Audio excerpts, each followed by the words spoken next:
अहिले सामाजिक सञ्जालमा यो भिडियो एकदमै भाइरल छ। किन भाइरल छ थाहा छ? जन्मिएको केही दिनमै यो सानो मकाक बाँदरलाई उसको आमाले छोडेको रहेछ। जापानको इचिकावा सिटी चिडियाखानाका कर्मचारीहरूले उसको हेरचाह गरिरहेका छन्। जब ऊ करिब 1 हप्ताको थियो, चिडियाखानाका कर्मचारीहरूले उसलाई एक्लो महसुस नहोस् भनेर एउटा ठूलो ओराङ्गुटानको टेडी दिएका थिए र तबदेखि नै ऊ यससँगै सुत्छ, यससँगै खान्छ र यससँगै खेल्छ। भनौं भने उसले यसलाई आफ्नो वास्तविक आमा जस्तै व्यवहार गर्छ। अहिले ऊ 6 महिनाको भएको छ र उसलाई नाम दिइएको छ पञ्च।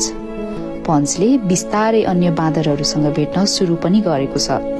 तर उसको ओराङ्गुटान टेडी अझै पनि उसको लागि ठूलो सहारा बनेको छ।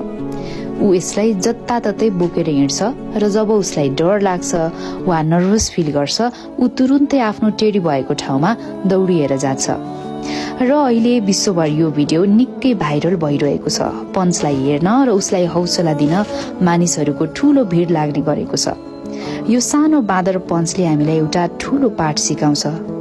जीवनमा कसैको साथ नहुँदा पनि कसरी अघि बढ्ने भन्ने कुरा यो सानो बाँदर पञ्चले हामीलाई सिकाएको छ।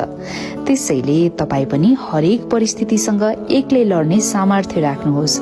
स्वार्थी मानिसहरूको भिडमा अल्झिएर बाँच्नुभन्दा एक्लै रमाउन र आफ्नो खुसी आफैमा खोज्न सिक्नुहोस्।